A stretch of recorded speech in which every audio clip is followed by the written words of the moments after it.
cuma satu. Bro Ya Stephen nggak apa-apa, katanya, lebih sedikit bagus daripada kebanyakan. Sorry, Bro Stephen katanya mau menyampaikan ini. Silakan. Iya, terima kasih untuk waktunya.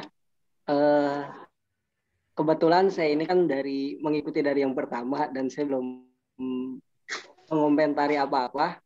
Jadi sekarang ketika semuanya sudah berbicara, saya harus mengomentari. Saya sendiri agak sedikit kebingungan. Kebingungannya adalah mau mengomentari yang mana nih. Sebenarnya terlalu banyak yang saya sampaikan. Yang terlintas aja, Bro. Yang terlintas waktunya soalnya nggak banyak lagi. Ya, karena waktu, ya kan juga udah mau diakhiri, ya kan.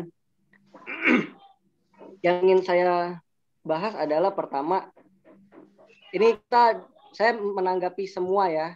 Tanggapan saya ini untuk semua. Jadi nggak ada untuk orang tertentu, ya kan. Jadi ini untuk semua. Yang pertama itu kita boleh mempunyai satu pengkajian terhadap kebenaran atau Alkitab menurut konsep kita sendiri, tapi harus dengan tolak ukur dengan Bapak gereja. Jadi apa yang kita yakini benar itu harus kita lihat dari sejarah gereja. Kalau kita di luar daripada pemahaman ini, maka itu jelas kita sendiri nggak punya dasar, lalu tiba-tiba membangun di atas dasar kita sendiri. Sedangkan di kitab di Paulus pernah mengatakan dia adalah ahli bangunan, di mana Yesus itu menjadi dasar. Nah, di atas inilah orang-orang terus membangun di atasnya. Jadi dasarnya adalah para rasul, dan pengajaran para rasul itu diteruskan kepada gereja-gereja yang dimana murid-murid Tuhan pada masa itu. Mereka yang lebih jelas mengetahui kedudukan daripada perkara khususnya yang kita bahas ini Tritunggal.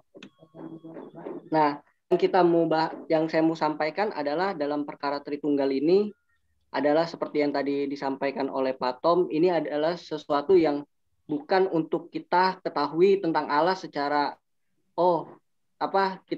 kita mungkin bilang kita aja mengenal diri kita aja nggak lengkap gitu. Kita aja mungkin belum bisa mengenal diri kita sendiri, apalagi mau mengenal Allah oleh pengetahuan.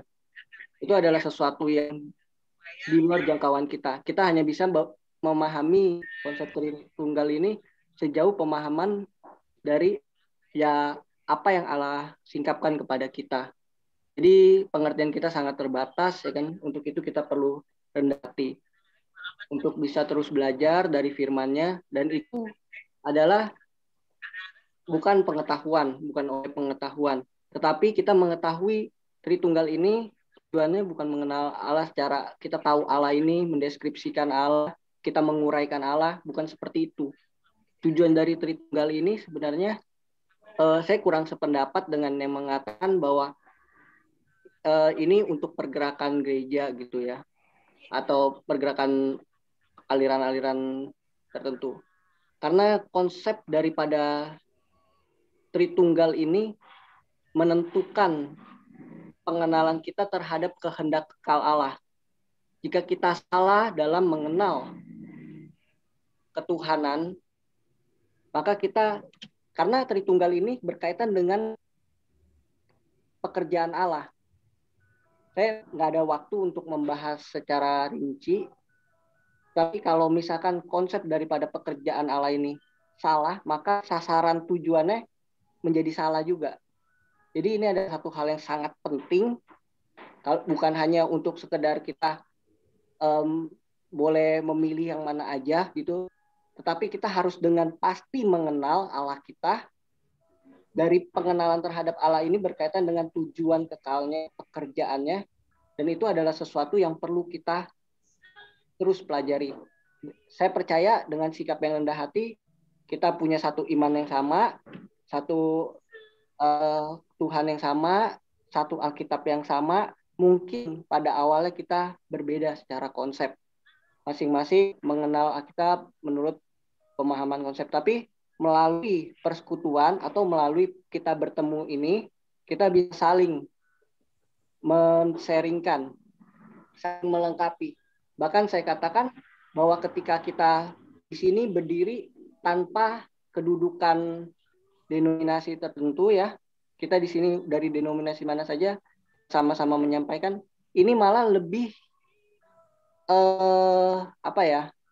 Lebih setiap orang bisa menyampaikan firman Tuhan. Inilah persekutuan di mana bisa saling membangun.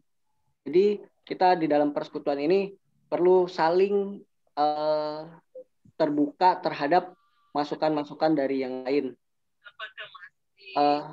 Saya tentu ada banyak hal yang tidak sama dan mungkin di lain waktu akan saya coba untuk tanggapi, tapi yang mau saya sampaikan di sini adalah kita perlu melepaskan apa itu doktrin atau konsep, mana yang tadi disampaikan ada 4 itu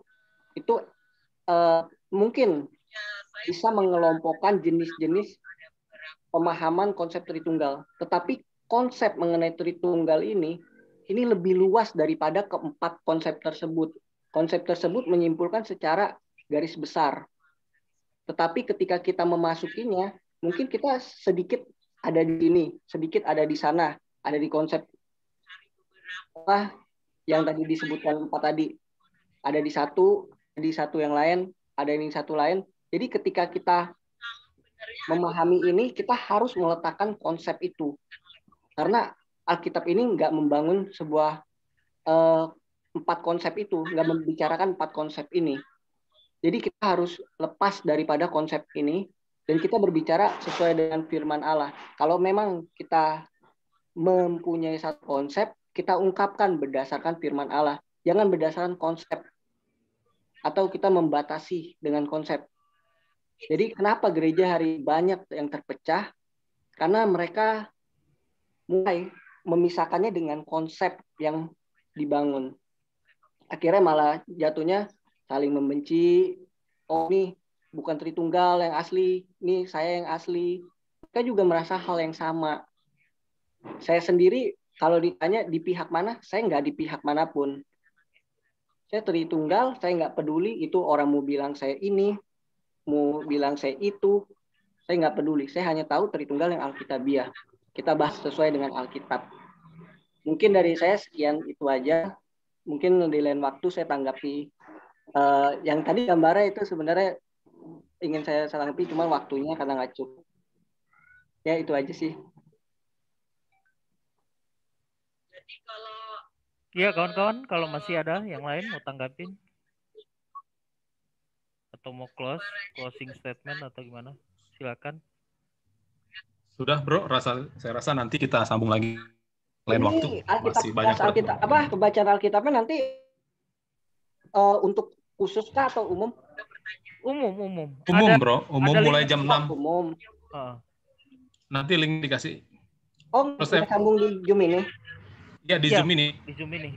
Kalau sambung di Zoom ini, saya diem di sini aja udah. Stay. Oh, jangan kayaknya bro. Buka link nanti baru, aja. Bro. Masuk lagi. Buka link baru. Kalau hostnya keluar langsung mati. Oh gitu. Jam berapa rencana? Jam 6. Kita akan baca kitab Ayub 1 sampai Ayub 5. Tiap hari hanya 5 pasal. Oke. Ada di grup Teras Apologet nggak, Bro Stephen? Nggak ada. Oh, nanti kita nomornya aja, Bro. Cek ya. Iya. Oh iya ada. Ada di grup ini kan. Nanti kita add ke Teras Apologet. Oh iya. Oke, kalau begitu sudah. Belum. Saya belum ada. Oke, nanti kita add ya, Bro, di ini saya tambahin sedikit deh. Silakan, Bro. Halo. Tadi itu ada jenis, saya membaca indikasi ada jenis provokasi. Ketika itu milik kalian. Nah, kita jangan terlalu cepat. Halo? Iya, Bro. Ya.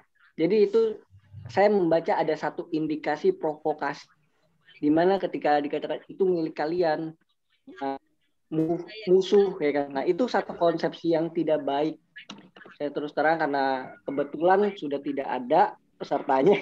Oh bener, aku cari mana dia, takutnya dia nanti ini udah nggak ada.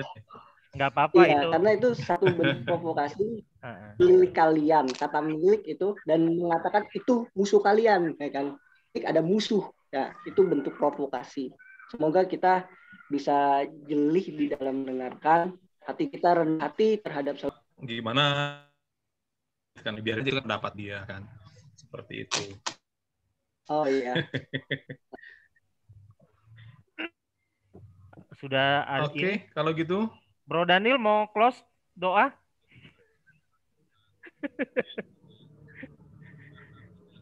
tutup doa Bro Daniel. Boleh kita doa. Oke. Baik. Mari kita doa.